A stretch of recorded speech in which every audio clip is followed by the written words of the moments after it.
And it's 6 o'clock and we love to get started on time. So today we have a very, very exciting session. We're going to talk about the habit of giving, and we've got the Miranda family with us. And a little bit of background about why we call this the habit of giving, because when I was thinking about this session and I really went deep and I said, is there a habit that we also need to develop? Because, we talk about the power of giving and all of the other benefits that they are, but is it some habit that we also need to inculcate? And how do we inculcate this habit maybe in us, and how do we actually strengthen that muscle? Believe it or not, there is something magical and actually chemical about the feeling you get when you give to others. The research shows that giving makes us happy and actually releases oxytocin, all the happy chemicals. So in this session, we're going to learn about why people give, how can we develop the habit of giving, and we'll delve into the process of giving. And ultimately, the idea is to increase our own happiness. So I've got with me the Miranda family. They've promised to donate 50% of their wealth to charitable causes as part of the Living My Promise initiative. Giving inspires giving, and while not everyone can promise to give away 50% of their wealth, I think COVID, the recent situation, all of us are feeling that we would all like to do more and also re-benchmark our own levels of giving. A little bit about them. I think a lot of you know Louis and Fiona, so I'm going to start with Dr. Fiona Das Veranda. She's a director with the NGO 17,000 Feet Foundation, and she works towards transforming lives in rural Ladakh, primarily via education, and the Seeds of Awareness, which promotes sexuality education. Louis Miranda is the chairman and the co-founder of the Indian School of Public Policy. He has been involved in setting up two highly successful companies. You might have heard of them, HDFC Bank and IDFC Private Equity, both really, really well known. I've known him because we are both alumni from University of Chicago, and he has been a mentor to many, many of the alumni. We've got their children, Mihika and Khashiff, and they are currently charting their own journeys, and we will learn a bit about that. So first of all, a very, very warm welcome to the entire family on Sipping Thoughts. We're excited to have you here. Thank you. Thanks a lot. Thanks for having us. So to get started, Fiona, I would love for you to just give us a little bit of your story and tell us how this idea came about and why did you decide to give? I think it all started, way back. I can say in the 90s when I had just come back to the US and having had a small stint in formal education, I got involved after that. I got a little disillusioned with, how formal education was going. And I got involved through friends who were involved with these organizations, Akanksha and then Sneha. And working with them, I was working, in the capacity of a teacher. And later as a fundraiser. And one needed to really go and see who you were dealing with, their families, where they lived, how they lived, etc. And that really opened my eyes to think that, this world is, we already knew of it, but this world is not an equal world. And that really got me thinking of, how can we give? And in terms of time, as well as, a lot of these organizations who were helping actually needed money, and how best could we help them, whether it was, giving them advice or giving them our time or even helping out with money. And that's how it started. And then, got involved with 17,000 Feet Foundation and Seeds of Awareness. And I think that's how the giving all started. And I will definitely say it, I owe it to my parents also. And also, I think, Louis's parents, who have always shown us right from the time we were little, the path to give. And I think that's where we got a lot of the inspiration from. And, and I tagged on to Fiona. Actually, it's interesting that the first two organizations that I got involved with were the ones that she was involved with earlier. One being Akanksha and then Sneha. And as we when I quit working in 2010 full-time, it was really about hanging out with people, understanding more what they do.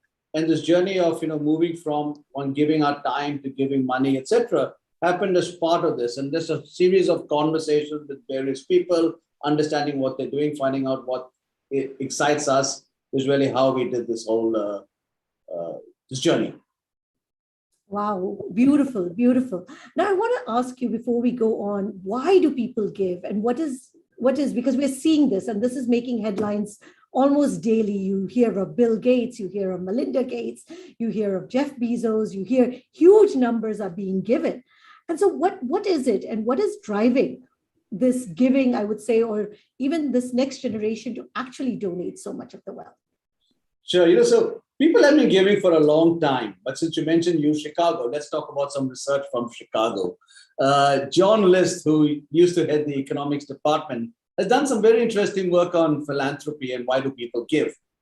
And he says, you look at the main reason when people look at, giving, you think it's because you want to make it a better world. You want to see your name printed on a door, and that's why people give. But he also talked about the warm, what he called the warm glow. The feeling that the good feeling you get when you give. And that's something which is important. And I think it's important for a lot of people to understand is that people give because sometimes it's for a selfish reason of feeling good.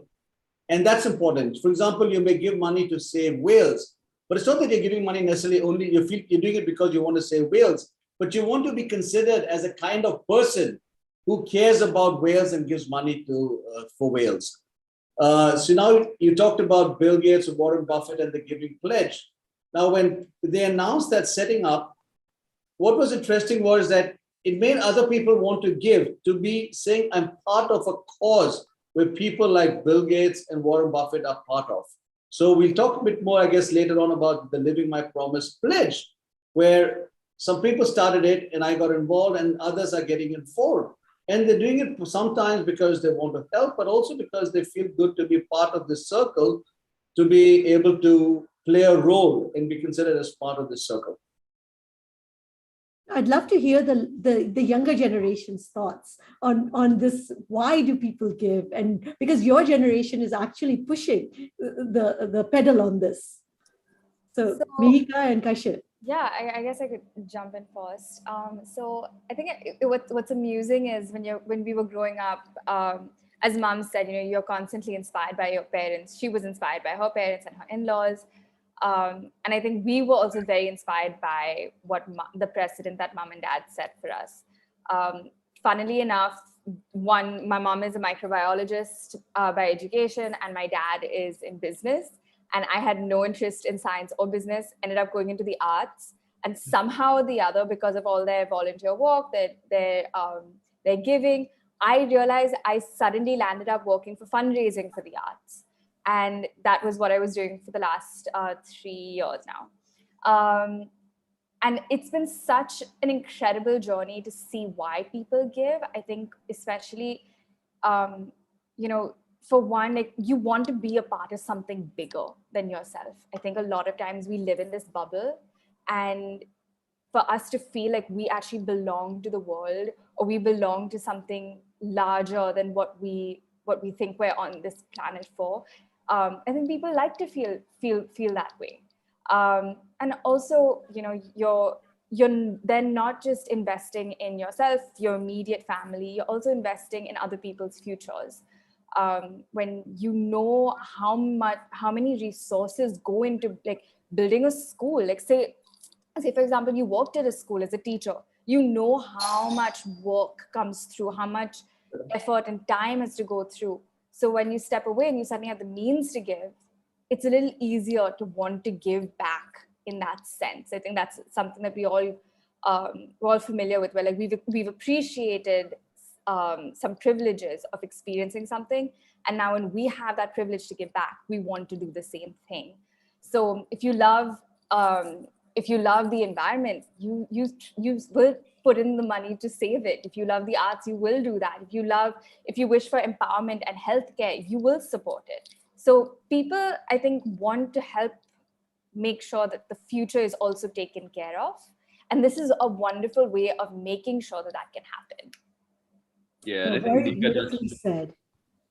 Yeah, I think Mihika touched upon an important point out there, which was giving makes you feel a part of a community. And if you look at kind of the history of the last few years of the amount of protests that have been happening about Black Lives Matter, about the environment, I feel like all of that is testament to the fact that people are recognizing, especially my generation, recognizing that we're all connected, we're all interdependent, we're a broad society, and you can and kids sometimes people like kids my age don't necessarily have the money, but they maybe have the time, or they might have a car, or they might have spare food, and just being in the States right now, when all this political activism has happened, you can start seeing how much and how creative people can get with giving, and it honestly does make you feel part of a broader and larger community, and like Dad said, it gives you that warm glow, and if enough people have warm glows, there's just warmth all around.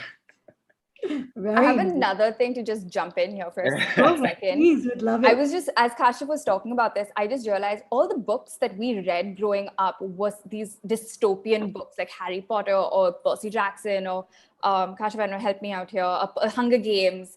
And they were all centered around, these were all young adult books, right? And they all centered around teenagers who didn't have the means or resources, but they had the grit to fight for what they believed in. And now we've all become, like that generation became the millennials, and everyone says, oh, millennials love to fight for things. And I'm like, yeah, that's because that's what we were exposed to. We want to be champions, and we want to help and make sure that our people are well looked after, our community is well looked after.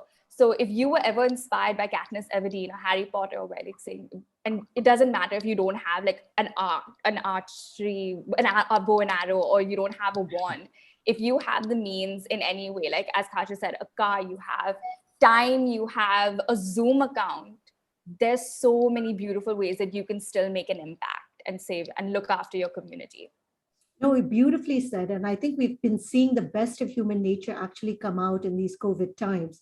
We've seen that whatever little anybody could do, whether it be giving their time, whether it be setting up a helpline, whether just calling up people, figuring out beds. I mean, we've really seen the best of human nature, I think, come out in also these troubling times. So you're right. It has been whatever has been possible, and we've really grasped at that. But I want to ask you, this is highly personal now, because we know the research and we know what everything says. But Louis, when you said, okay, what made you, and Fiona, what made you say, okay, you know what, this is now time that, was it something, was it like a snap and said, no, now I have to just do it? What made you finally give? I really don't think there was a time or a switch that turned on. But I think as we started getting more involved with these organizations, you have to understand that we as Indians have seen poverty all the time since we were growing up. It's become part of our nature, and we ignore it, and we've become immune to it, so it doesn't hit us so badly. But actually going deeper, and working with these organizations, I think that is the time when it really hit, at least it hit me, that we're just so blessed with what we have. And I think we have more than what we require. So why not share? We can't bring about equity in the world. We want it. We want to see everybody equal, but unfortunately that's a long journey.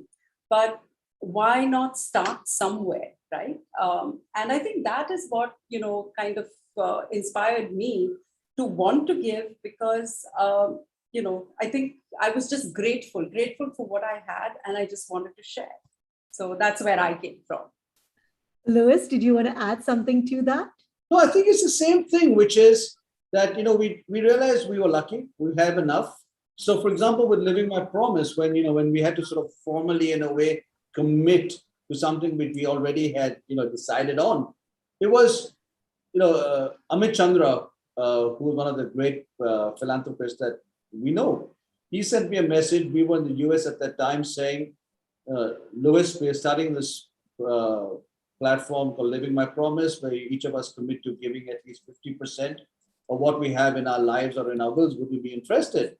And I immediately wrote back and said, we already are committed to doing that within ourselves. But if you want to formally announce it, we got to check up with our kids. And, we spoke to the kids. The kids said, go ahead, do it. It's your money. It's not us. But that's when we realized we've done something good with the kids in terms of bringing them up.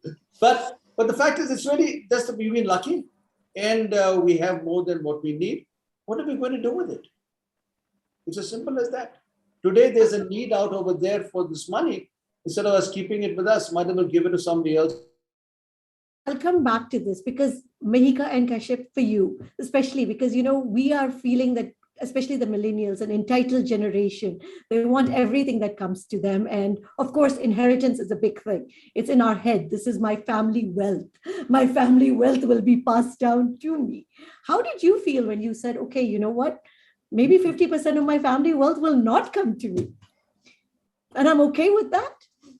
I'd like to hear from both of you because you were the two that are impacted by this decision. Kash, why don't you start? Yeah.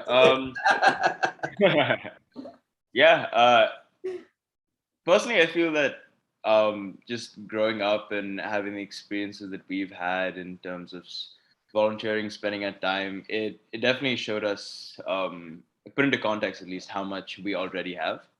And when you already have that as a foundation and you kind of contextualize what has been given to you, I mean, it felt easy, and it also felt that our parents had given us enough foundation for us to go on ourselves. So making the commitment to, I guess, 50% of not getting inheritance didn't feel like that big a deal. And I also established that there's certain things in the house that I will take. You're like me. This is mine. Yeah. The rest of the 50% that can go away. I don't know what Mihika's gonna get. Yeah, I'm already doing that with Khashiff right now because I'm moving apartments. And just this morning, I was like, Khashiff, I need this from you, and I need that from you, and I need that from you.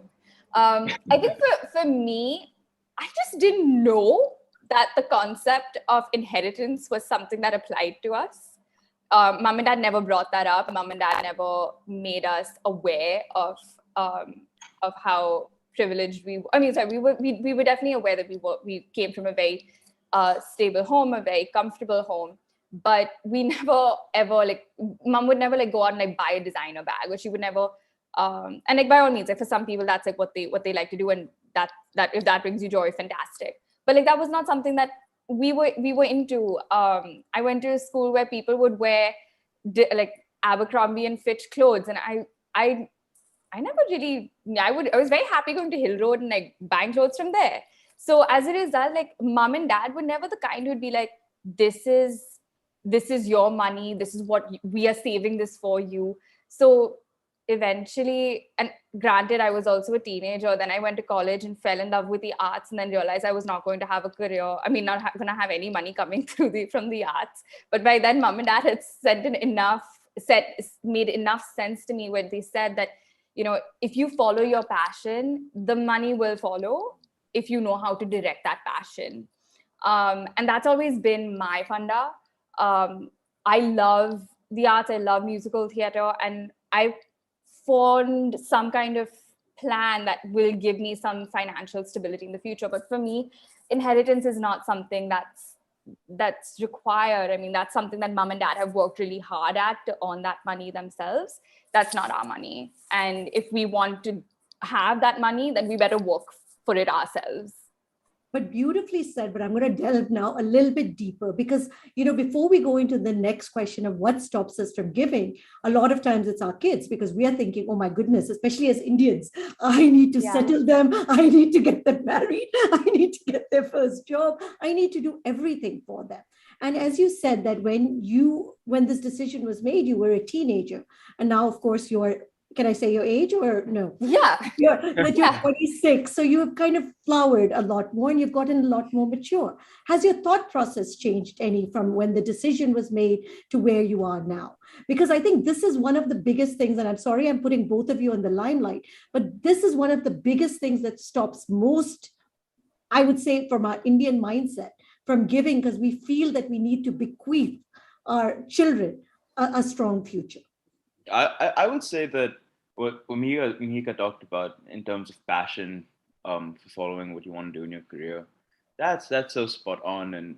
And like you said, I mean, we were teenagers when this commitment was made, and then it's been a few years since, and ever since then, we've kind of fallen on that trend. We've been passionate about the stuff that we're doing. Right now, I'm working in the environment, and I'm going to be starting my PhD now. And I've seen passion reaping its rewards with regards to getting opportunities and setting up steps in my career. And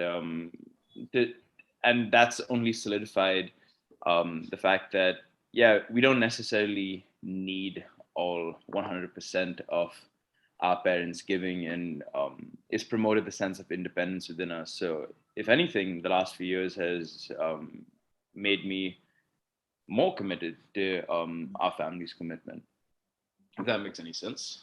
Well, very nicely said. Mihika, did you want to add something to that? No, nothing has changed for me. This is what we decided. This is what we've promised, and obviously we're not going to go back on that. That's something that mom and dad inculcated in us since we were 3 years old. Do not go back on your promises. So yeah, of course, that's non-negotiable. It's not something that has even crossed our mind about rethinking this decision. So now let's come back to what stops us from giving. I know children is one big thing, but what else stops us from giving? So Kirti, before that, I just want to come back with one more point about parenting. Because we all struggle as parents. Are we doing the right thing? What is the right thing? And what happens for one person is not the same for the other. One of my colleagues at HDFC Bank, Harish Engineer, told me this many years ago about parenting. It's about giving your kids roots and giving them wings. Yeah. He didn't mention about giving them money. And and if we actually anchor them to wanting to come home when they have a problem or they're connected to something back there. And secondly, that they're out over there, they've got the wings to go and make their own mistakes, etc. That's all we need to do as parents. And I've seen many times kids getting sort of, losing that drive or not being able to fly well because they've been overprotected or they've got that safety net. And I think that's really where we're all learning. I mean, are we doing the right thing? We don't know. Maybe our kids will grow up when they're 50 and curse us, but who knows what this will be. I'm going to take a comment from Vatsala because I think it's very important, because you brought up this concept of parenting. And she says, being a teacher, I feel philanthropy should be ingrained in childhood. Make schools part of the voluntary by students at orphanages, etc., so that they realized how blessed they are. It's her personal opinion, but I would like to get your comment on that. Because we will get into a little bit more about what stops us, but do we feel that in parenting, this is something that also needs to be inculcated? Absolutely. I think, anything that you want to form a habit of, really, it starts when, the kids are really very, very young. Or anything, it's just something simple like, say thank you after you've received something. You're constantly, have you said thank you? Have you said thank you? In the same way, I think it's very important that we want to get kids to be aware of certain, as Vatsala has said, of certain privileges that we have, and be thankful to that. One also needs to see the opposite side of, what our lives are like, and therefore also inculcate that joy that you get in being with somebody else and giving of yourself to somebody else, because that's how the habit starts. Later on, it may convert it to giving money, the monetary side. But I think, first of all, just giving yourself to others, I think that if it's inculcated as a child, and from definitely, it has to be supported. Whatever is done at home, if it's supported by the school, it becomes a much stronger habit. And they would totally agree with Vatsala on that. My only suggestion is that if that is something that you're trying to inculcate in your child, make sure it's done well, because not just in parenting but even in school, because we used to have volunteering hours that we were supposed to do, but eventually it just became a time thing where you had to finish 150 hours. And people didn't care about what you were doing during those 150 hours. So if schools are encouraging volunteering, encouraging philanthropy in any way, just make sure that it's done in a productive manner that's actually leaving a lasting impact on the recipients, but also on the students. No, I totally agree with you, because I think this has become one of the big things for college apps. Sorry. Exactly. So true. But I want to come back to still, what stops us from giving? Okay, one of the big things is, of course, children and making sure they have. Are there other things that stop us from actually giving? Sure. So I guess one of the big reasons why people don't give is because they're not being asked. So it sounds so trivial. And I remember being at an event in Delhi about 10 years ago, at an event organized by U Chicago, Delhi University, and JNU. And there was a big session about why one of the people from Delhi University was ranting on about why philanthropists in India go give money to Harvard, to Chicago, to Yale, and not to JNU or Delhi University. And I asked this lady, have you asked anyone for the money? She says, no. I said, why do you expect them? So quite often. No, but Louis, I want to do pushback because we Indians are known, and you and I have had this conversation, and I am guilty of it. I don't think I've given University of Chicago any money. So, but we are guilty of it, that we do give less. Why is that? Oh, I'll come back. So the first reason is we don't ask. But secondly, I think people give money to religious organizations. They give money to help the poor person on the street next door at the road signal, etc. And Fiona mentioned, I think, I don't know if you've already said it, but you were talking about earlier, was how people, we become sort of immune in a way to poverty also. But the fact is that people do give. The challenge is that, can you give more? Because you've got so much, especially a lot of the people like us who've been in this, what I call the fortunate generation. We grew up post 24th July 1991. That's when our careers took off. And, we've sort of enjoyed this sort of capital creation like it's never been seen before by previous generations. It's not that, we're living off family inherited money, but, with money that we've created. Why aren't we giving more? You said people are worried about their kids, people are not being asked enough, or people also don't trust. They are concerned about who I give money to. And maybe Fiona can talk a bit more about the trust factor over there, which is important. And then finally, it's concerned about, I need money for my old age, etc. What will happen? And, you suddenly realize you're saving more than you need. But the big thing is today, people are, like we've seen in the COVID times, people are struggling. Communities are being battered. I agree. And that's why we need to have this conversation now, right? Because I think we have to dig deep. But one thing that has come up, and I would want to get your comment from that one other reason, like Buddha is saying, that paying heavy taxes, that is also stopping us. That do we feel that we're paying more taxes, or these are also the reasons that we're not giving? Okay, so I think with all due respect, I think that's an argument which is not fair. If you pay heavy taxes and you can still go on fancy holidays and you can still buy those fancy bags and fancy cars, that's not a valid excuse. Sorry. It is for some people who are struggling. Yes, you're struggling to make a living. But there are enough of us who've been fortunate. And I use the word fortunate. Sometimes it's not because of hard work or brain or anything. It's just that we were lucky to be at the right time, at the right place, who have got more than what we need. There is no excuse. We can come up with 101 reasons why we can't give. And honestly, that's, excuse the language, bullshit. There are people out who need help, and we can talk about taxes. We can talk about, saving for the future. We can talk about lack of social security nets, etc.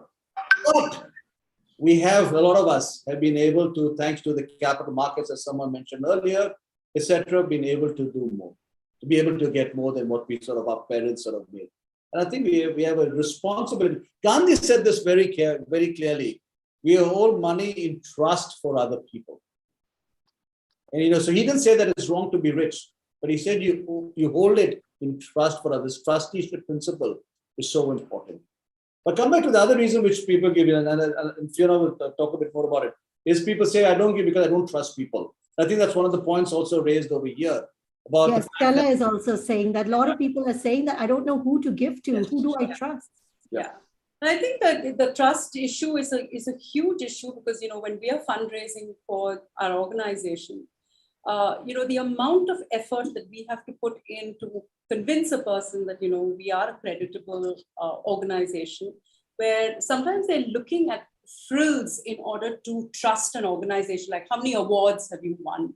Or, who all are sponsoring, which is good, which adds to the credibility. But I just find that the distrust comes in from where is my money going? Is it actually going to the beneficiary? or is it going to the organization and being spent on admin, etc.? That is one of an issue that we have come across a lot. And to that, I would say that, you have to if you are planning to support an organization, support a cause, get to know a little more about it. Just don't give the money. It's very easy to give the money. But if you get to know about the organization, how it works, how it functions, maybe you can help them in some way. I think the distrust will come down and you will realize that, there are areas which you never thought were important. For example, admin is really important to get good people to run your organization so that you can do the work that you want to do. But if you can't pay them, how are you going to run the organization, right? And people don't realize that building capacity is so important and we need to do that. And they don't want to put their money in there. So, for one thing, definitely distrust. So get to know, your organization or the place where the cause that you want to give to better. And understand that, to run any organization, you need good people. And good people are not going to work for free. Everybody is not a founder. So I think that's where also, not giving comes in. So Kirti, can I just go ahead. Please do. Yeah, I just like to add on that, like a little facet of what Mom was talking about. I feel with a lot of the organizations that people give to, especially in education or in, for example, the environment or the arts, these are something that require patience. People talk about return on investment, and like it's so unreasonable to drop in a huge donation to an NGO like 17,000 feet working on education and expect a return on investment like skyrocketing student grades in the next year. These things take time. It's all institutional, especially the environment. You can't fix the environment in a day. And this idea, I think it's a very, very novel idea in our generation, in the world right now, that things need to happen really quickly, but that's not how the world works, and that's not how institutions work. And I think that needs to be contextualized in the context of giving. So I wanted to come up with a story that I was told what happened at ICICI many years ago when Pratham was just starting off. I wasn't in the room where it happened. Mihika, that was for you, a line from Hamilton. But so this was, Madhav Chavan and Madhukar, a young guy at the bank, were going up the elevator and they were going to meet the senior management team of ICICI. And they were going to ask for a small sum of money. And on the lift, Madhav was saying, how much should we ask for? 2 lakhs, 10 lakhs, whatever. And they went up and they made this pitch. And the management team went after them. Prove us your impact. What are you going to do here? How much are you going to do over here? What impact is this going to have? How you make sure you're going to be able to deliver success? And Vagul, who's one of those great men in our country, who was the chairman of the bank, and he looked at the team and he asked the CFO, how much money do we pay to the government in taxes? And the guy rattled off so many crores. He said, do you ask the government so many questions when you give them that money? And this ties up with the question that Mudit asked us, so we pay a lot of taxes. We just give that. We don't challenge the government over there. What are they doing with it? But when a small organization, so Vagul then said, here's a small guy who's chucked up his job to do something for society. He's got another colleague of his who's working with us, who we think is a good guy, who's quitting the bank to go work for him. And we're asking so many questions. And it suddenly made me, it was to me a signal that, sometimes we get too focused on looking at it like a business person, whereas let's just let people, give them trust. These people are giving up lives where they could have made a lot more in their careers because they want to help the poor. They want to make it a better world. So cut them some slack also. So before we get into that, one more thing that always comes up, especially for a lot of business owners, especially in India, because you've got the CSR. So a lot of people feel, hey, because of the CSR, I'm already giving. I'm giving my 2%, I'm giving 2% of my profits. So that type of, and most companies feel, okay, I'm already giving to my employees, or I would like to give to people that are nearer to me. So first of all, CSR is your company money. Yeah. It's not your personal money. And I think this is where people also need to realize there is a difference between what you have, which is your personal money, and which is your, now, for example, this is important. So suppose you want the company 100%, then it's your money anyway, whether you're giving it as CSR. And honestly, if you're giving 2% of your profits, you're giving too little. So as a blanket rule. But okay, assuming that you're working with, Milton Friedman, the Chicago guy, talked about the purpose of business is to look after shareholder value, etc., as long as it fits within the rules of the game. So that's what the rule of the company is. Now, you as an individual should sort of care about what are you doing as with your own money. And just because your company gives CSR 2% doesn't mean that you can't give more. So that's one. Second is, as I said, if it's a 100% company, okay, it's your money anyway, so that's fine, whether it's in the company or whether. Now, what happened to a lot of CEOs, I've seen that. You go to them for money and then they'll give money from their CSR budget. And I keep telling them, no, I want money from you. I don't want your CSR money. I'll talk to them separately. And then you see the pushback you get along over there. So, to me, there are two separate pools of cash. No, and one question Neeta is also bringing up, husband and wife. Agreeing to giving and being so happy is a salute to both of you, because most of the disagreements actually also happen between the couple. I know you guys didn't have a lot of disagreement, but that is one of the bigger issues, is getting all the people in the family to agree to this. So I would like you guys to talk a little bit about that, and then we'll move on to what are those habits that we need to have to get giving. I don't see any actual way in which, we handle this in a particular structured manner, but I think we've had a lot of conversations about it, sharings of, where I was working, what I saw, what really kind of, moved me, what I thought could be done better. And I think sharing, getting somebody else's point of view, thinking, okay, you're being too idealistic here. You can do something in a different way. So just getting different perspectives of how to handle a problem, I think just makes you come to a joint consensus as to, okay, maybe this is how we can help, and knowing and supporting each other. I mean, I think partners, we've always done that. So it's not something that, we've had to learn to do, but just support each other in whatever they do, as long as it comes within some, it makes sense, I think, more than anything else. I think that's how we've handled it. And I like to say one thing, Sukriti, we've had lots of disagreements, but not on the giving front. Yeah, exactly. We have lots of disagreements, as our kids will attest also. But, it's not that we had a lot of money. I remember talking to Fiona about 6 months back. We were discussing, after we got married, she went back to the US to defend her dissertation. I couldn't go there for her defense. I couldn't be there because we didn't have the money. I didn't have the money to fly to the US at that time. So I feel bad about that, when she got a PhD, I wasn't there. But I made it up by sending her an obnoxious fax message. But the thing is that, it's, I don't know why, but this was never an issue. This was never a dispute, because maybe we also came from a similar background of having, as Mihika also said, she mentioned in her sharing that, when we both had parents who gave of whatever they could. I mean, my dad was a government servant. There's not much that he could give, but they always portioned an amount every year of the salary to give to organizations that they thought they would like to help. And I think that we both came from that background. So for us, it wasn't an issue as such. I think who we wanted to give to was something that we would sit down and chat about. But I don't think so much just the act of giving.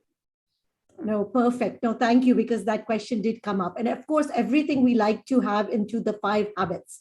And I know I forced you guys, but what are those 5 habits you think that all of us need to inculcate so that we can be better to even actually think about giving? Okay, so thanks to the pushing we had from Sukriti, we sort of said, yes. What are the 5 habits that, from our perspective that, we could, that we've learned otherwise? And I'm just going to rattle them off, and then each of us will talk a bit more about a particular habit. One was start small and early. That's the first thing. When we were started off, I've given enough 100 rupee, 1,000 rupee gifts in the beginning, because that's all the money that I had. So start small, start early was one. Second was the dinner table conversations, and our son will talk about that. Khashiff will talk about that. Third is joining groups, which could help you with it, like social venture partners, caring friends, living my promise, so that you sort of become part of this group where you get this warm feeling around. I'll talk a bit more about that. Fiona will talk about giving time, not just money, it's about giving time. And Mika will talk a bit more, we alluded to it earlier, but it's about being patient. So, Sports, you want to go ahead with this starting small? Yeah, so basically, as Louis said, you don't have to give huge amounts. Just because you say you're giving and helping somebody out, you don't have to give huge amounts. And that could start even with little kids, their little piggy banks that they have with money, and, talk about things that they could do with that money and what would they like to do, and give them the choice. But also, nudge them towards giving it to a particular cause. So there you're making them aware of it. So really small amounts of time when we're starting off life, as a couple, etc. There are so many things, so many expenses, so many things that we want to do, etc. So maybe at that time, you can't give very much. But yeah, I would just say, keep a small amount aside, just that you also feel good about it, and then that habit starts kind of accruing, so that when you actually can give a considerable amount, that the habit has already been formed. So so start small and very, very early. Start especially with the kids, and also be the example. Right? Don't only tell them to give, you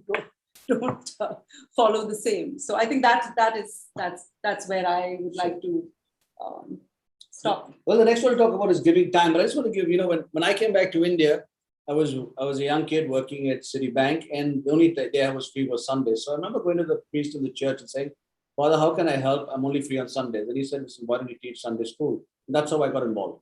So it's as random as that.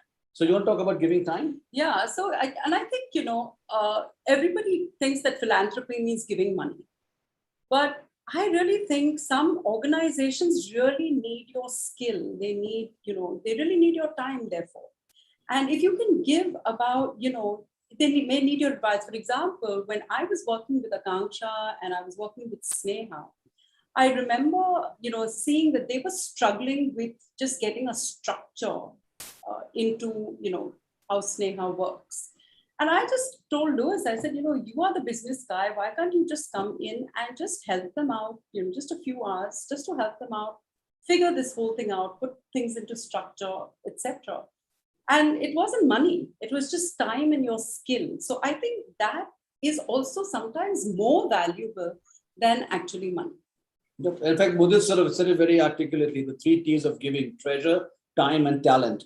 Let's now also look, Khashiff, why don't you talk about how we brainwashed you? The third habit. While feeding you. Force feeding, yeah.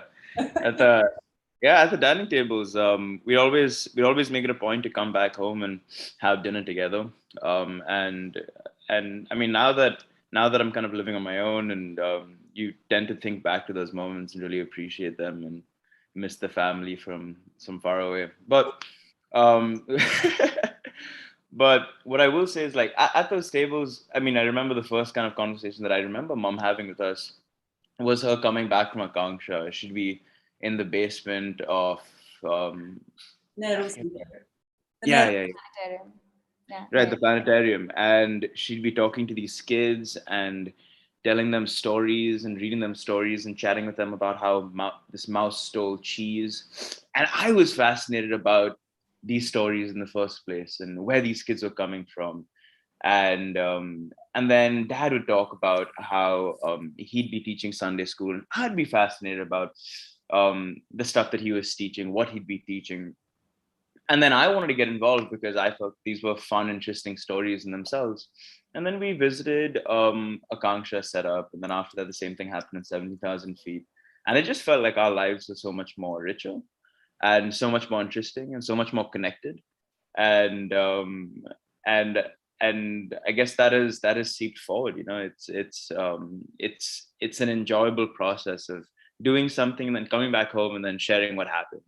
And even though we still can't do it at the dining table because I'm in the US now and dinner time is different for both of us, it's still something like we like to call back and chat about it and have a conversation.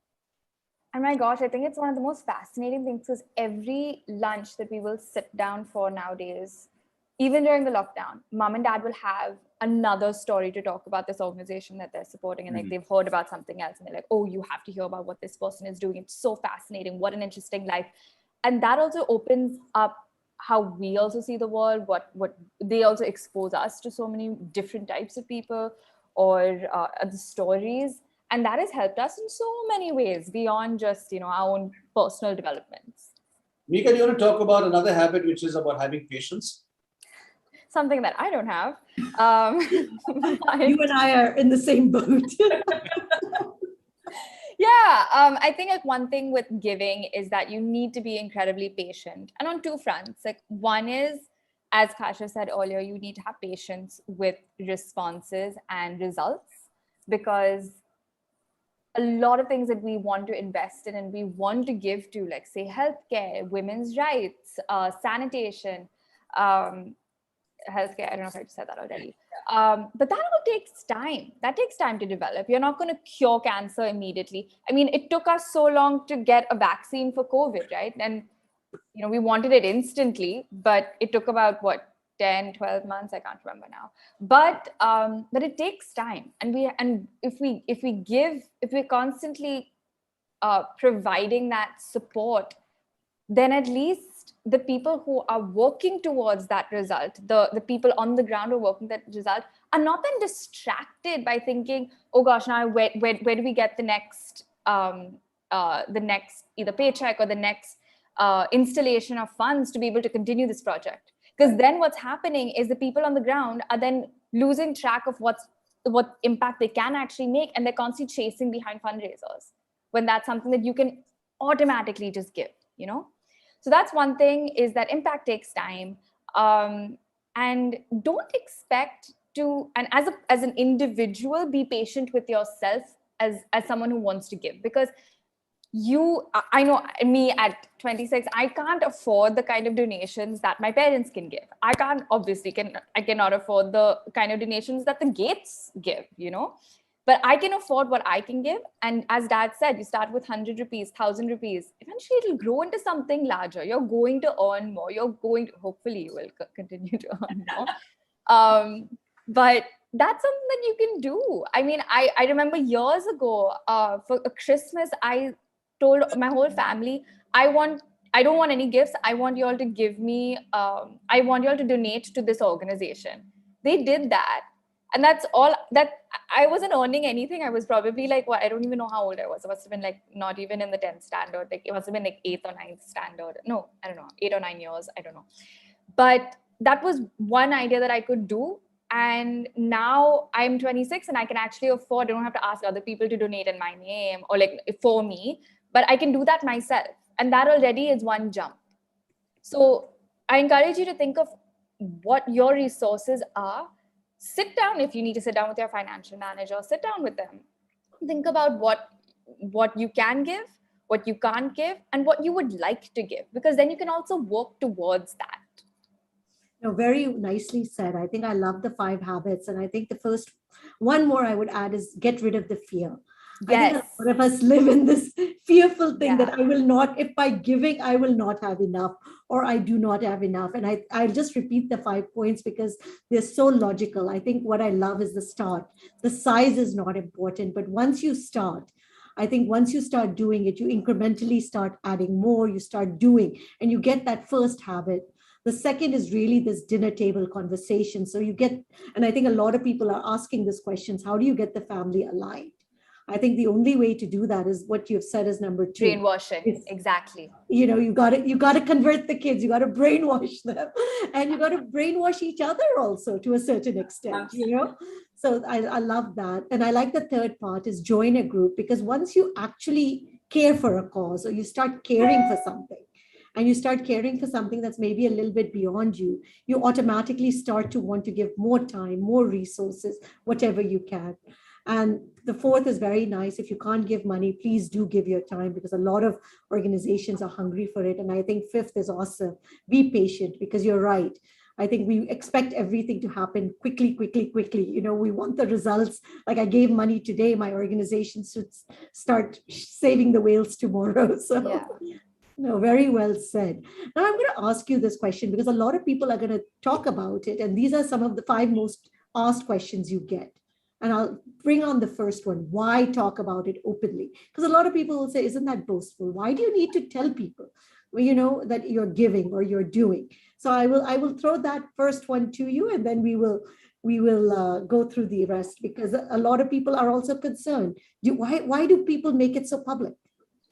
Great question, and we've agonized over this a lot, a lot. And it's because we were brought up that your left hand doesn't know the right hand is doing, and you don't need to boast about it. And it's only the braggarts who sort of the bad people are ones who talk about it. And to us, it struck us when Fiona we were at St. Xavier's College where Fiona studied, and before we went into this meeting with the department head of the micro department, he said, let's figure out what we can do to help them. So we asked her, where are the areas that you guys need help, etc. And she mentioned, we want to do up the lab. We asked her how much it costs. It was a large amount. We've never given such a large gift before, but we kicked each other under the table and we said, let's just do it. So we told her, and she looked at us in shock, saying that, you guys just agree to it like now, without any discussions. And, let's do it. And then she called Fiona up later and said, we'd like to put up a sign outside the lab with your name saying this was done because of your gift. And we initially said, nah, don't want to do it. And then we talked to some other friends, etc. And we realized that by us putting our name out, it forces other people to do the same. What we were shocked when we gave that gift was this was the largest gift the college had received in the last 100 years. And it wasn't that, it was a huge sum of money. It was large for us. And so we said yes. And then they put up a sign on the board, it's about, people give the various sums of money people have given. And we're so happy now that we're not at the top. We're somewhere in the middle. Because other people have been prompted to say, Fiona's friends would land up at the college. Oh, I saw your name. We also should do the same. And that's when we realized that, it was awkward for us. It was difficult for us to get over that first step. But once we got over that hump, we sort of, realized that it actually prompts other people to say, I want to do the same. This is crassly put, but peer pressure works. I was going to say that, especially in Indian society. Exactly. Because what else are you going to talk about during weddings? What are you excited? What are you working on? Oh, I'm supporting this organization. Oh, you are. Oh, I also want to. Otherwise, my gosh, what else are we going to compare ourselves with? But I honestly think this is a great area to actually put peer pressure on each other. All joking aside, this is a great area to put peer pressure because, hopefully we can all actually motivate each other to kind of say, all right, you know what? Because this is motivating me. Like I said, I've been thinking about it and I've been wanting to have this conversation because I'm also confused. What should I do? How much should I do? It's confusing. The second question I have, and I think a lot of people will have that, is why sign up with a formal organization to do this? Can't I just put it in my will? Can't I just put it in my trust? So it's a simple thing. As I said, when Amit Chandra called me up and said, listen, we're doing this. It was an idea which came up with this guy in Bangalore. And we're now 80 strong, this Living My Promise pledge. And we've talked to some people, some friends of ours have signed up. Some people have said they're not ready. Some people want to do it quietly without telling the whole world. The reason is more just a prompt. Because quite often, as I said, why don't people give is because A, they've never been asked. Why don't people give more is because they've never been pushed. So when you've been pushed, nudged, peer pressured or whatever, you sort of then say, okay, I think I need to do so. And quite often it's like the way we behave sometimes is just because we've been accustomed to behaving in a certain way. And then someone comes and says, maybe you should look at it differently. You suddenly say, it makes sense. So one of the challenges we have is this ATG deduction. 5% of your income you can give as as charitable, and you get that deduction, etc. Now, I was talking to one of the guys who's very wealthy, and he said, Louis, I want to give away 50%. And, and every year I give up to 5%. I said, if you give every year up to 5% of your income, you will never reach that 50%. You got to forget about those artificial barriers of 5% of what I get as an ATG deduction and give as much as you want to give. Give till it hurts, because that's when it sort of makes a pain. Who are really the true givers are the ones who don't have the money and are giving money out over there to help other people. And we just shocked at the number of people we've seen in the pandemic who've gone out and helped much more than we have done so. But no, very well. I agree with you. I've seen so many people really be out there. Another concern that people have that, look, if I'm going to talk so openly about it, do I have to tell everybody about my personal finances? Do I have to do it as a promiser? How, do I have to really be so public about it? Because I think what happens is because you've declared it, that intent has been put very firmly there. So is it very important to put that intent out there? I don't think there was any pressure to, nobody asks you for, to declare what your finances are. It's just a promise and a pledge to basically say that, either in my lifetime or after I'm gone, 50% of what I have, I would like to give to whatever. So it basically gives you a structure, but definitely not anything to compel you to tell somebody else, what your assets are or what your personal holdings are. And that is what's nice about this Living My Promise, to be part of this group, that you're just part of, a community that has all pledged to say, hey, listen, we want to help other people out in whichever way we can. And if it's 50%, great, we pledge 50%, but nobody's even making you even sign a paper, so it's just your word that you give your word. And you hopefully keep your word. No, but beautifully. I mean, I think very, very motivating. I think because we are running out of time, I'm going to ask you all for this last question, and I'd like to hear each of your independent thoughts. How did this change you personally and your family? And we can start with Mihika or Khashiff, and then we'll go to the parents next. How did you think this has changed you? Khashiff, you're the baby in the family. You start. It's made me a lot more creative, I'd say. What are the different ways in which I can give? Because I know that my parents are giving 50%, and in terms of the wealth that I've generated, at least over the last few years, like it may not be enough for me to give financially, because my parents are giving what they have. But it's made me think about ways in which I can creatively give as well. And for example, I used to work as and over there you have a lot of food at the end of the day that just goes wasted. First thing we did, we started donating that stuff, donating it to food shelters and places like that. So and it's also made me think about ways in which I can do it as a career. So right now I'm working towards a PhD in the environment, working on food sustainability in communities in the Arctic. And as much as it's a career, I've also found a way that it's a career, and it's also a way for me to give back. Maybe not to people who I owe anything to. I mean, how do I have a connection to Inuit in the Arctic? But it's still a way for me to give something back. So I think it's the creativity of it, because like mom and dad said, I mean, there are just so many people in this pandemic, who've been so creative about the ways in which they've given. It's like a chain effect. You see it, and then you want to do something yourself as well. It's very nicely said, Mihika. Well, I mean, fundraising became my job, like my actual professional job. So I really loved it. I really enjoyed development because it became about building relationships. It became about how we going to collectively come together and help save our community. It obviously makes you more empathetic, makes you more aware. It changed, not changed, but I think it definitely made me a lot more conscious of how much I'm in awe of my parents and about the kind of work that they like to invest in. And they've also like yelled at me being like, you can't blueprint your life based off of us. But it's definitely, we're very fortunate to have parents that we really look up to and that we would like to, follow in their footsteps in certain ways.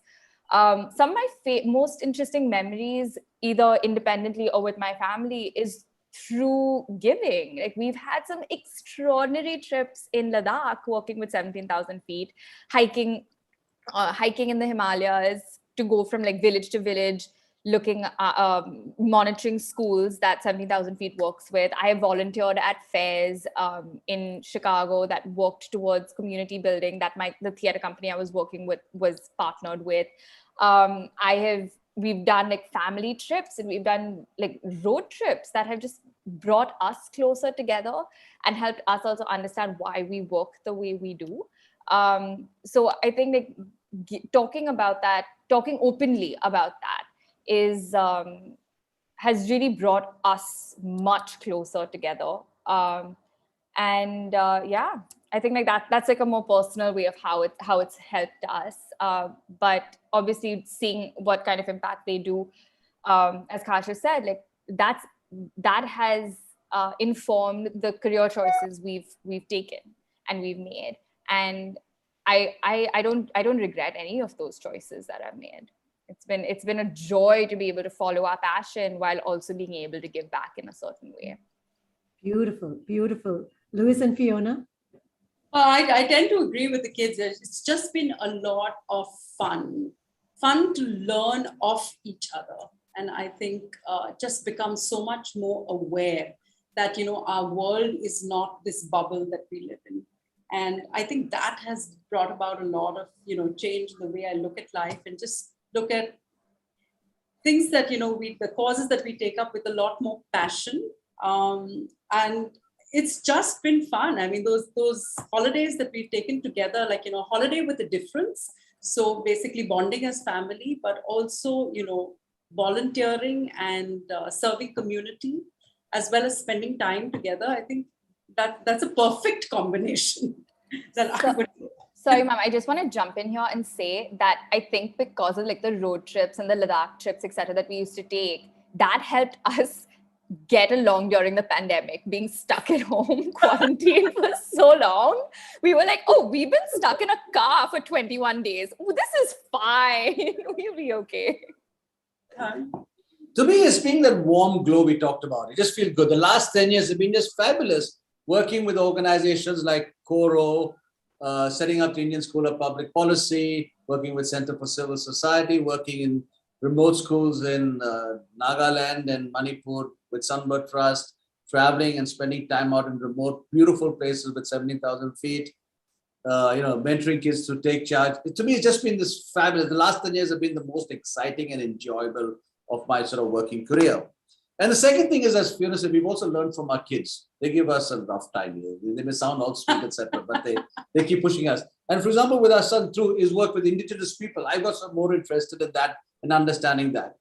With Mihika telling us about, how do you treat people of different sort of backgrounds differently, how to be more politically correct, understanding pronoun. It's a learning from both. It's from them also, which has been very interesting. No, thank you. Thank you for sharing your story so openly. And I know it is sometimes it's difficult to do so, but thank you for being so open and being so honest. And like, I think what you said, Louis, in the beginning, that really, this is one of those times that we are on the planet. We are incredibly blessed. And if we are part of the blessed, there are so many causes, there are so many people that actually need us right now. So whatever little, whatever much, everything will make a difference. So with that, I would say a very good night and thank you all. Thank you for the whole Miranda family. I can see the glow on all of your faces. Thanks for the invitation. Thank you. Yeah, this was such a wonderful, again, bonding opportunity for the four of us again.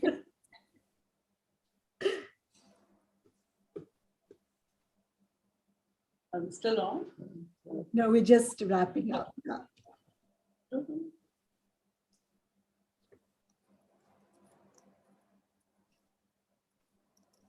Hear the sound.